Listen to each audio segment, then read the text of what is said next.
back for Hartfield. What a volley!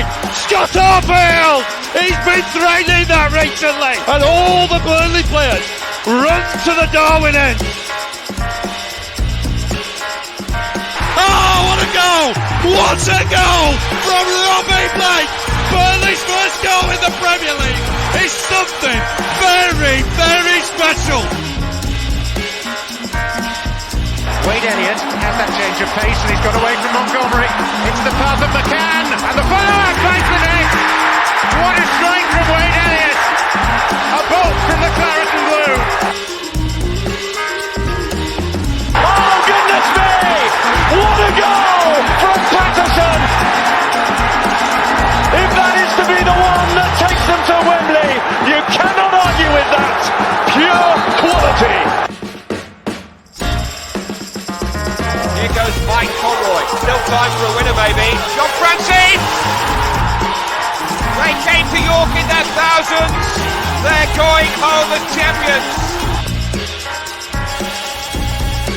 I mean, if there's any justice in the world, Burnley would surely score from this corner. Swung right in there. Ball in there. Yeah! Michael Cannon! Oh, that's justice! That is justice at the Amex Stadium. Burnley are level and deserve to be.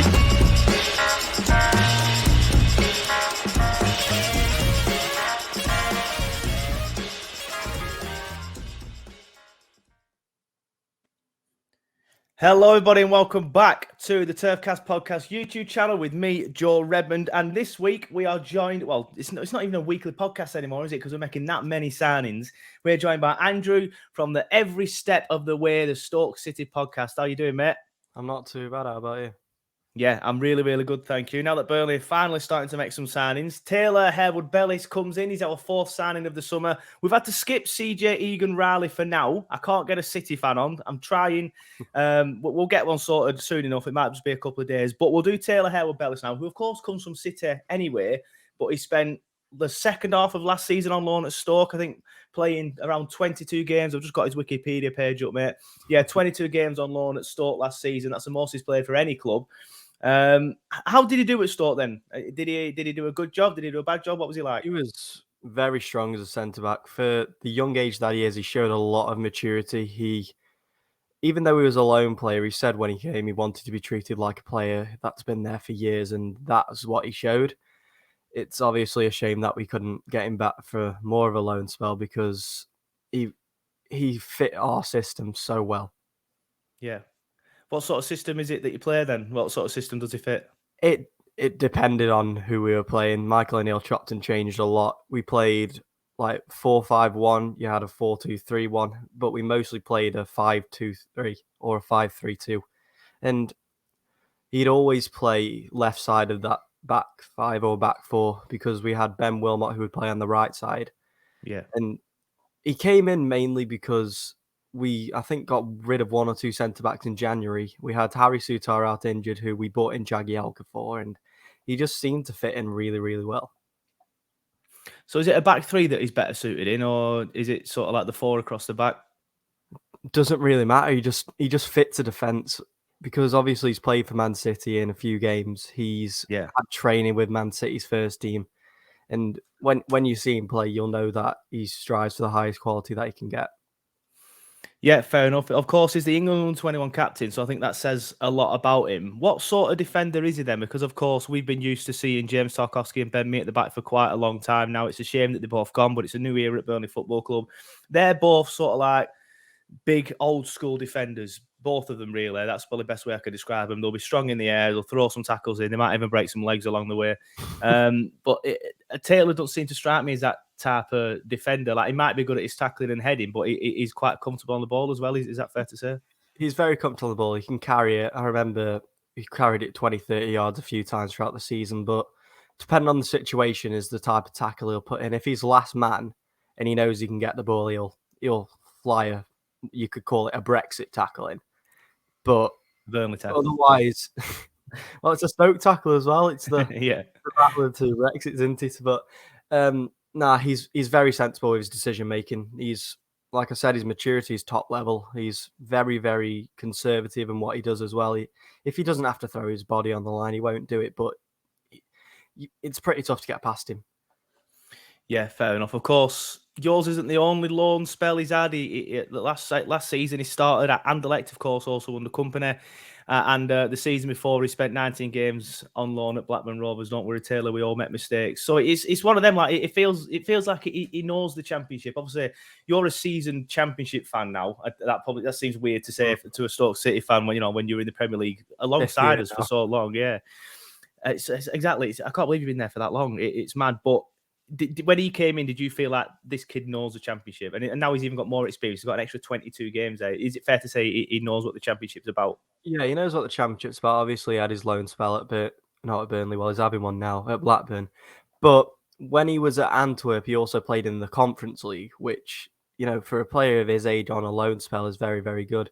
And a funny story on why he was frozen out of the Antwerp side was that when he was on international duty with England's under-21s, he didn't get back on time for a training session. And then he just was on the bench for the rest of his loan spell. So I'm kind of glad that happened in a way because we managed to see such a great player, come in. But it also shows that the quality of players that we're going to have to sign are going to be so much lower because of the Championship. And, we used to have Ryan Shawcross and Robert Hoot at the back. Yeah. Now we've got a back three of Harry Souttar, Ben Wilmot, and it's probably going to be Aidan Flint or Phil Jagielka, which isn't bad at all for the Championship. But it's not the quality that, if you get promoted, it's going to really keep you there.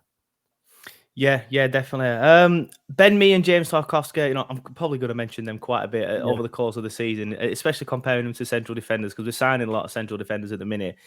They'd go forward, they'd score a few goals with the head, from corners, things like that. Is that something he can really do? Because I've looked at it. Does he go forward, for example? Because I've looked at he's not actually scored. He didn't score at Blackburn, he didn't score at Anderlecht, he didn't score for you. So does he go forward for corners? I don't think he really does. He's more that centre-back because he's got quite a bit of pace to him that, if they are going to try and counter, he can just stay back and make sure that nothing goes wrong. Yeah, fair enough. Of course, we've mentioned his England under-21 captain. Of course, he belongs to City still. Who knows? We might end up buying him at the end of the season. We'll see, depending on where we are as a club and where he is as a player. But do you feel like he's one of these players that is sort of like destined for the top? Because we feel like in Nathan Collins, of course, who you'll know very well, is an absolute Rolls Royce of a defender. And I do believe that Collins will be playing for a top 6 side come the end of his career, potentially playing in the Champions League and stuff like that. He's a very, very good defender. Do you think it's fair to say that it'd be a similar sort of ceiling for Harwood-Bellis? Yeah, I'd say so. Obviously, Collins and Harwood-Bellis, they're playing at a similar sort of level at the same age, which is really good. And if Harwood-Bellis has the correct development at Burnley, I don't see why he'd challenge, Nathan Collins. And even Nathan Collins and Taylor Harwood-Bellis in the back is a scary combination for me. It is very scary. Obviously, we've seen how Nathan Collins is as a player, and we were quite upset when we had to let him go. But our financial fair play situation was absolutely shocking, and the only way that we were going to get around that is by selling him. And we had a policy that when we let a player go, however much money or however much wages that frees up, we bring someone in. And with Taylor Harwood-Bellis, you brought one player in and we didn't bring anyone else in until we moved someone else on. And Michael O'Neill's made some good signings with that, and Harwood-Bellis is definitely within the Championship season top 5 players that I think we've brought in since. Okay, interesting. Yeah, it's obviously there's some rumours flying about that Collins still could leave yet. I think it'd be silly for us to let him leave now. We've only had him for a season. He didn't, he wasn't even the first choice at that point, and now it's going to be. I do believe it will be Collins and Harwood-Bellis, the centre-back pairing. Obviously, we'll see how we get on. We've signed Luke McNally as well. We've brought in Egan Riley from City, so we'll see. We could end up losing Collins yet. And, of course, we still have Kevin Long. But everyone who listens to this podcast regularly knows I don't think he's quite good enough, even for the Championship. So I do think Collins and Harwood-Bellis would be a very, very good centre-back pairing. But you've just mentioned there, you find it sort of like scary, like our defence. That's sort of like obviously comparing it to yours. Do you think then, say, for example, if we brought in, because it's looking like we might be bringing in a new keeper, because, of course, we've lost Pauper. Apparently, we're going to let Hennessy go as well, which I think is a strange one, but we'll see. But with the defence of Charlie Taylor, Collins, Harwood-Bellis, and Connor Roberts, do you think that's a very good defence in a Championship that you're quite used to now? It's a very, very strong defence, and I don't want to put downers on things, but it is a very strong team. And when we first got relegated, we were we were tipped with the best odds to win Yeah, the I whole remember. thing, and we had the strongest team ever going, and we finished 16th. It just shows how you can't underestimate the championship at all. Yeah, yeah, If one thing goes wrong, it will start a domino effect, and we've had that for the past 4 seasons, and yeah. we're hoping it's 5th time lucky. Yeah, I do remember that because I was still working in sort of like journalism at the time, and I was at a radio station in Leeds, and your first Mhm. game was away to Leeds, and they Yeah. absolutely murdered you. It would be Bielsa's first game as manager. They just Yeah. absolutely Bielsa bowled you. They just murdered you. And I see what you're saying there about the domino effect, one thing going wrong. But of course, I've mentioned you've said that you're still in the championship. You've been in the championship for 5 years. You said don't underestimate it. From the outside looking in, I feel like the championship. Again, this is probably me underestimating it, but I don't feel like it is as strong as it used to be. Is that a fair comment? Like, obviously, I'm going to throw shade at Blackburn, but the fact Yeah. that they were top for so long last season tells me that it wasn't as good as it used to be. I do feel like there's a few stronger teams in there this season. Your Norwiches, your Watfords, us. There, I think we were thereabouts. Then you've got Middlesbrough and Sheffield United as well, Huddersfield. Is it still a good league, or is it not as good as it used to be? How do you feel the It championship is? is very, very strong because you can go into a game and you don't know what's going to go on. You can predict your team to win 2-0 and they lose 3-0.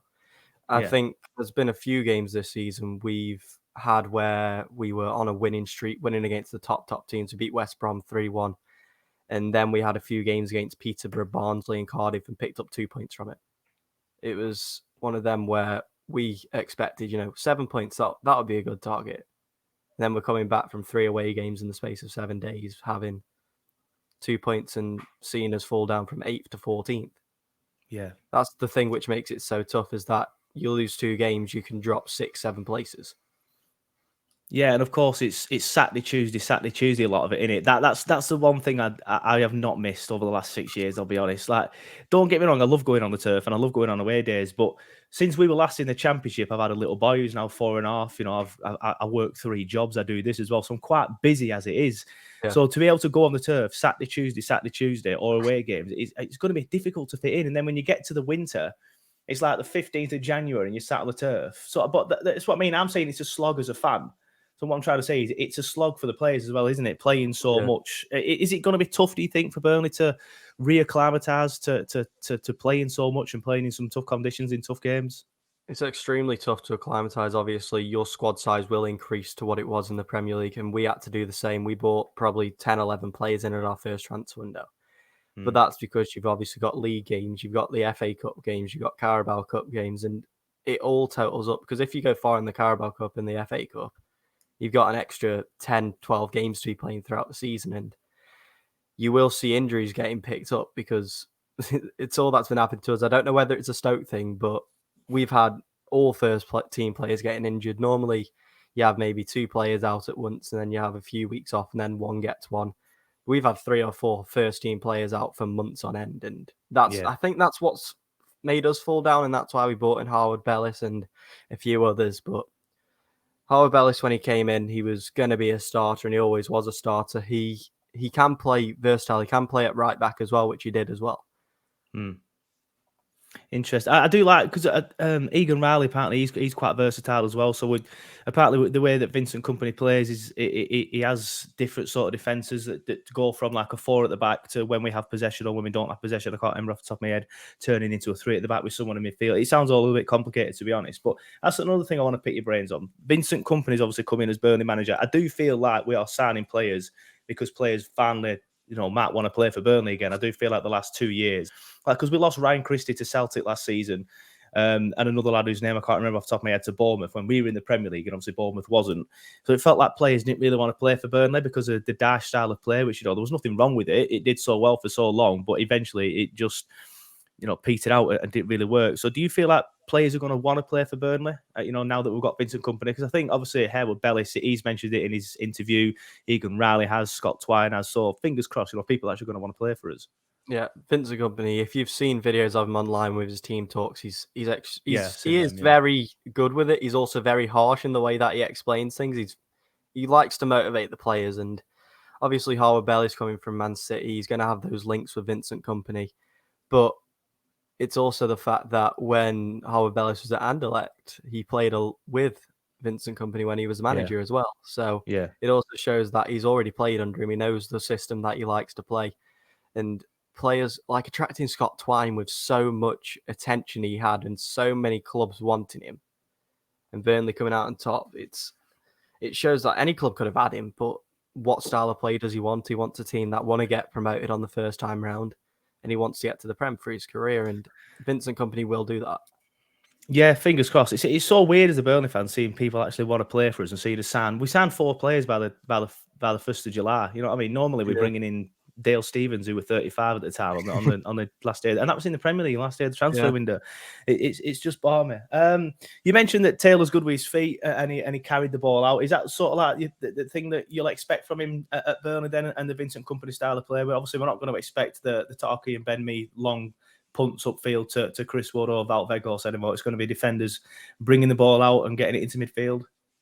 Yeah, well, it depends on what the play style is, because Harwood-Bellis with Stoke, Stoke's a long ball team and we'd always hit it long, but we've sort of gone a bit backwards from that, and we only did that if the defensive line's playing a high line. And Harwood-Bellis, he's got accuracy on his passing, and obviously he makes a few mistakes like every player does, but you could tell from the first game he came in that he knows what he's doing, because he felt like he'd been there for years.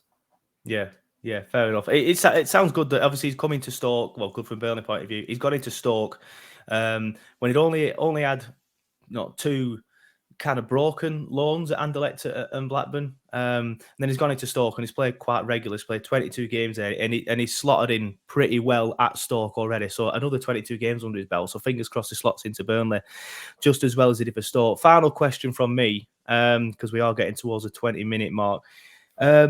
I always like to ask fans, especially fans that have been in the Championship for so long, and again, it feels weird saying that to a Stoke fan, how you think that we're going to do this season, because there was a lot of doom and gloom around Burnley fans when we first went down and all the players started leaving. Not many people like not many people, a certain type of Burnley fan didn't like the chairman.